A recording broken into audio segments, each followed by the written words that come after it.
नमस्कार। आकाशवाणी से समाचार प्रभात के साथ मैं निखिल कुमार।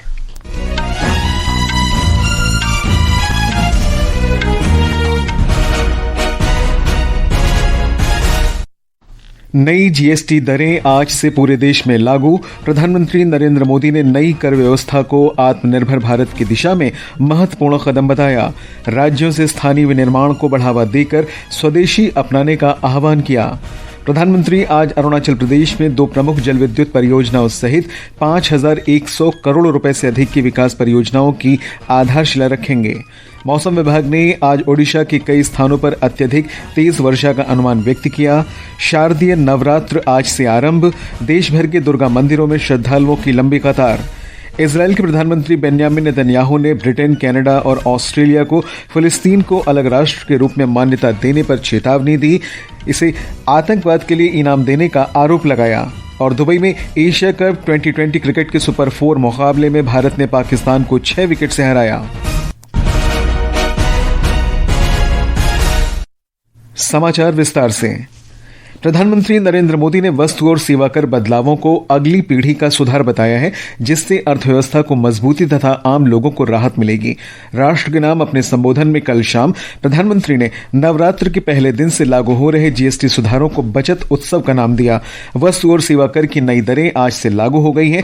अब केवल 5 और 18% के 2 स्लैब होंगे। प्रधानमंत्री ने कहा कि कर दरों में कटौती से दैनिक उपभोग की वस्तुएं सस्ती होंगी और उपभोग आधारित वृद्धि की गति तेज होगी।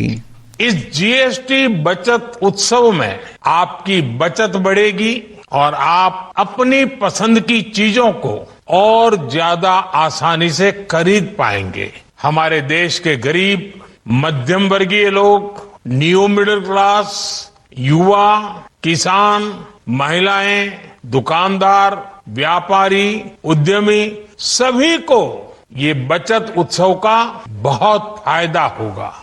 प्रधानमंत्री ने कहा कि एक देश एक कर का सपना साकार हो गया है। उन्होंने कहा कि पिछले 11 वर्ष में देश के 25 करोड़ लोग गरीबी से बाहर आए हैं। पिछले 11 साल में देश में 25 करोड़ लोगों ने गरीबी को हराया है, गरीबी को परास्त किया है और गरीबी से बाहर निकल करके 25 करोड़ का एक बहुत बड़ा समूह न्यू मिडिल क्लास के रूप में आज देश के अंदर बहुत बड़ी भूमिका अदा कर रहा है। इस न्यू मिडिल क्लास की अपनी एस्पिरेशंस हैं, अपने सपने हैं। इस साल सरकार ने 12 लाख रुपए तक की इनकम को टैक्स फ्री करके एक उपहार दिया। प्रधानमंत्री ने जीएसटी सुधारों को लेकर दुकानदारों की प्रतिक्रिया पर प्रसन्नता व्यक्त की। उन्होंने प्रत्येक परिवार से स्वदेशी उत्पाद अपनाने का आग्रह किया। प्रधानमंत्री ने सभी राज्य सरकारों से अपने क्षेत्र में विनिर्माण को बढ़ावा देकर आत्मनिर्भर भारत तथा स्वदेशी अभियान को गति देने की अपील की। मेरा आज सभी राज्य सरकारों से भी आग्रह है, आत्मनिर्भर भारत के इस अभियान के साथ, स्वदेशी के इस अभियान के साथ अपने राज्यों में मैन्युफैक्चरिंग को गति दे। जब केंद्र और राज्य मिलकर आगे बढ़ेंगे तो आत्मनिर्भर भारत का सपना पूरा होगा। प्रधानमंत्री ने कहा है कि अब जीएसटी सरल, पारदर्शी और जन अनुकूल हो गई है। ये नागरिकों को सीधी राहत देने की दिशा में एक महत्वपूर्ण कदम है। हमारे संवाददाता ने बताया कि ये सुधार देश की विकास यात्रा को गति देंगे। आज से लागू हो रहे जीएसटी सुधारों से आम लोगों को बड़ी राहत मिलेगी, जिसमें वाहनों के खरीद पर उल्लेखनीय कर कटौती की गई है। अब 2 पहिया वाहन और छोटी कारों पर जीएसटी 28% की जगह 18% लगेगा। वहीं बड़ी कारों पर 40% कर लगेगा, लेकिन इस पर लगने वाला सेस हटा दिया गया है। इससे बड़ी कारों की कीमतें कम होंगी और खरीदारों के लिए इन्हें लेना आसान होगा। इसके अलावा कार और बाइक बनने में इस्तेमाल होने वाले ज्यादातर कलपुर्जों पर भी जीएसटी घटाकर 18% कर दिया गया है। मीडिया से बातचीत में नागरिकों ने कहा कि इस फैसले से गाड़ियों को खरीदना उपभोक्ताओं के लिए अधिक आसान होगा। निश्चित रूप से जो जीएसटी कम हुआ है उससे आम लोगों को राहत महसूस हुई है और लोगों का ये झुकाव है कि जीएसटी कम हो जाए तो हमारे पास भी एक गाड़ी हो जाएगी जो बरसात में और बाकी दिनों में, जाड़ों में उनको आराम। ये सरकार का एक अच्छा कदम है। पहले इतना इजी नहीं हो पा रहा था किसी के लिए भी। अगर लोग फाइनेंस के थ्रू भी जाते तो अप्रोक्स 1 लाख का तो डिफरेंस आता ही था।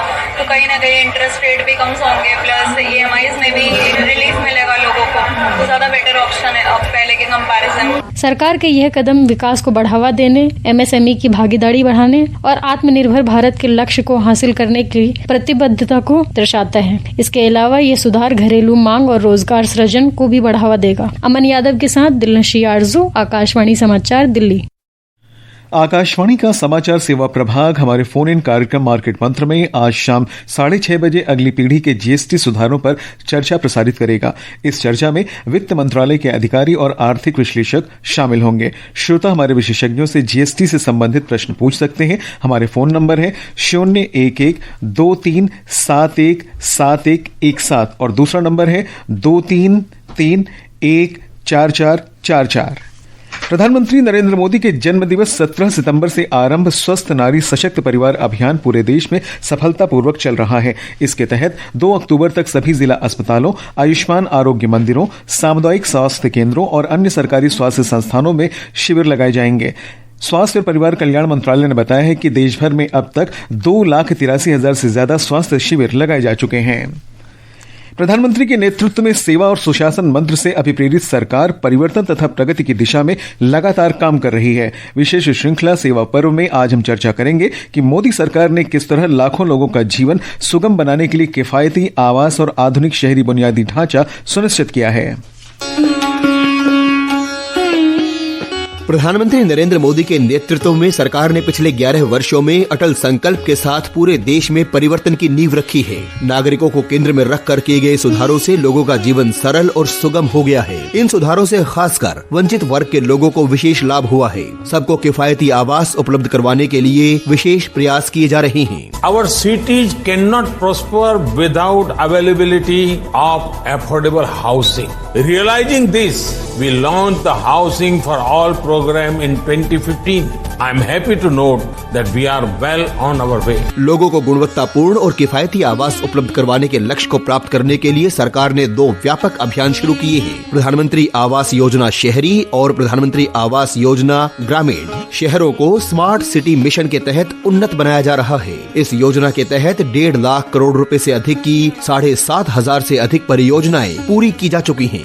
अमृत और अमृत 2.0 के तहत लाखों स्वच्छ जल और सीवरेज कनेक्शन, हजारों की संख्या में हरित क्षेत्र और जलाशयों के निर्माण के साथ साथ बिजली की बचत के लिए LED बल्ब से सड़कों को रोशन किया गया है। इसके अलावा उजाला योजना के तहत देश भर के घर LED बल्बों से रोशन हो रहे हैं। प्रधानमंत्री उज्ज्वला योजना के तहत स्वच्छ ईंधन की उपलब्धता सुनिश्चित की गई है। जल जीवन मिशन के माध्यम से अब गाँवों में स्वच्छ जल उपलब्ध कराया जा रहा है। शहरी और ग्रामीण क्षेत्रों में स्वच्छ भारत मिशन के तहत साफ सफाई की व्यवस्था लागू करने के साथ ही सौंदर्यीकरण का कार्य भी किया जा रहा है। मध्य प्रदेश के छिंदवाड़ा से जल जीवन मिशन की लाभार्थी सुनीता ने आकाशवाणी को बताया, पहले हमें पानी की समस्या थी, हम 1 किलोमीटर दूर से कुएं से पानी लेकर आते थे।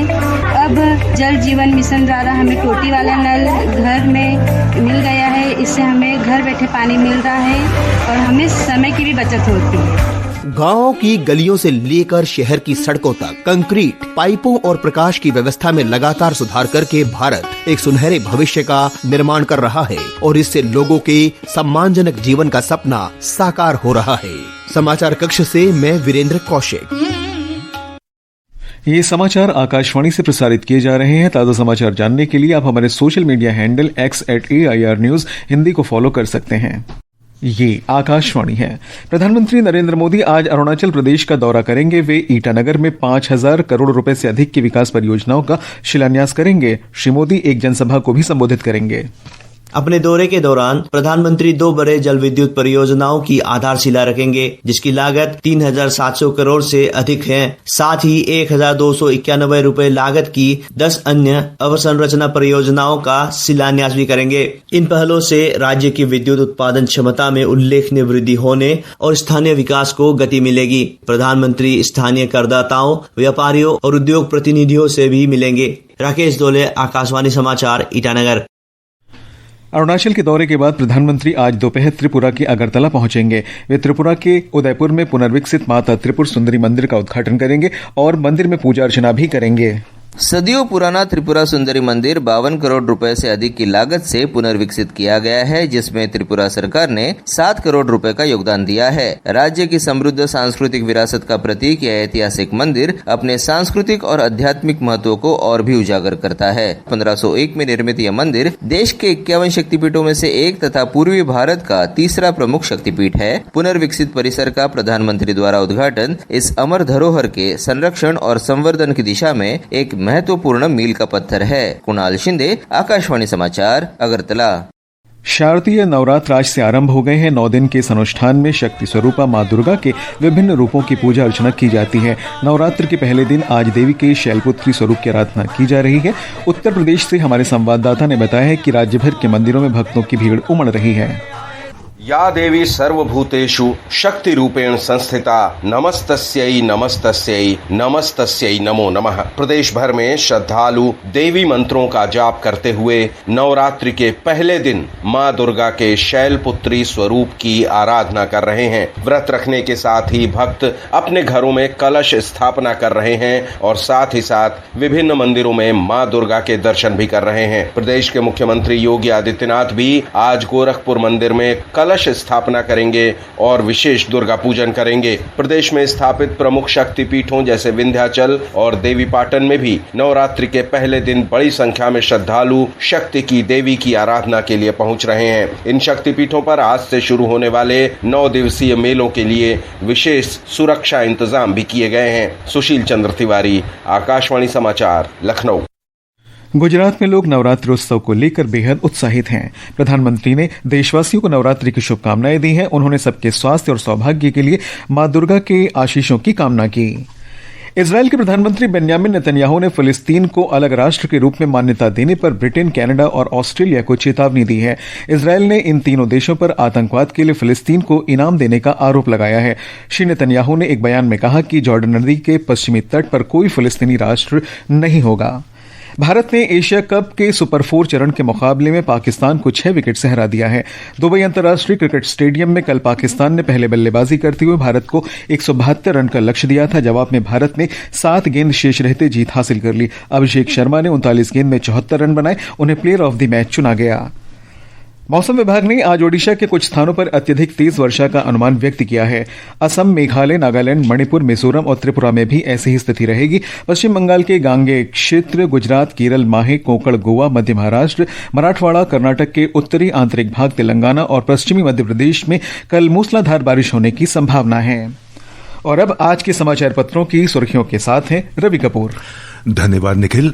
देश में संशोधित जीएसटी दरों के लागू होने का समाचार अखबारों के पहले पन्ने पर है। दैनिक भास्कर की सुर्खी है, आज से सस्ते दिन शुरू। अमर उजाला, देशबंधु और वीर अर्जुन के शब्द हैं, हर घर दुकान को बनाएं स्वदेशी का प्रतीक। जनसत्ता ने लिखा है, मोदी ने दिया समृद्धि के लिए स्वदेशी का मंत्र।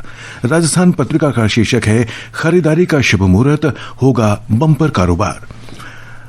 राष्ट्रीय सहारा, पंजाब केसरी और हरिभूमि के अनुसार नवरात्रि के पहले दिन से घटेंगे 375 वस्तुओं के दाम। दैनिक जागरण का अनुमान है, इस त्योहारी सीजन में 2 लाख करोड़ रुपए का कारोबार होगा। हिंदुस्तान की खबर है, देश में नारी शक्ति का जमीन से आसमान तक सामर्थ्य बढ़ा, सेना में 4 गुना बढ़ी संख्या। राजस्थान पत्रिका की यह खबर ध्यान आकर्षित करती है, खेत नहीं थे तो घर में उगाए मशरूम। बिहार की बीना देवी ने सैकड़ों महिलाओं को प्रेरित भी किया। एशिया कप में भारत की पाकिस्तान पर जीत का समाचार भी अखबारों ने मुख्य पृष्ठ पर सचित्र दिया है। पंजाब केसरी लिखता है, भारत के हाथों फिर पिटा पाकिस्तान। दैनिक ट्रिब्यून की सुर्खी है, एशिया कप में भारत ने पाक को धोया। और अंत में मुख्य समाचार एक बार फिर। नई जीएसटी दरें आज से पूरे देश में लागू। प्रधानमंत्री नरेंद्र मोदी ने नई कर व्यवस्था को आत्मनिर्भर भारत की दिशा में महत्वपूर्ण कदम बताया। राज्यों से स्थानीय विनिर्माण को बढ़ावा देकर स्वदेशी अपनाने का आह्वान किया। प्रधानमंत्री आज अरुणाचल प्रदेश में 2 प्रमुख जल विद्युत परियोजनाओं सहित 5100 करोड़ रुपए से अधिक की विकास परियोजनाओं की आधारशिला रखेंगे। मौसम विभाग ने आज ओडिशा के कई स्थानों पर अत्यधिक तेज वर्षा का अनुमान व्यक्त किया। शारदीय नवरात्र आज से आरंभ। देश भर के दुर्गा मंदिरों में श्रद्धालुओं की लंबी कतार। इजराइल के प्रधानमंत्री बेन्यामिन नेतन्याहू ने ब्रिटेन, कनाडा और ऑस्ट्रेलिया को फिलिस्तीन को अलग राष्ट्र के रूप में मान्यता देने पर चेतावनी दी।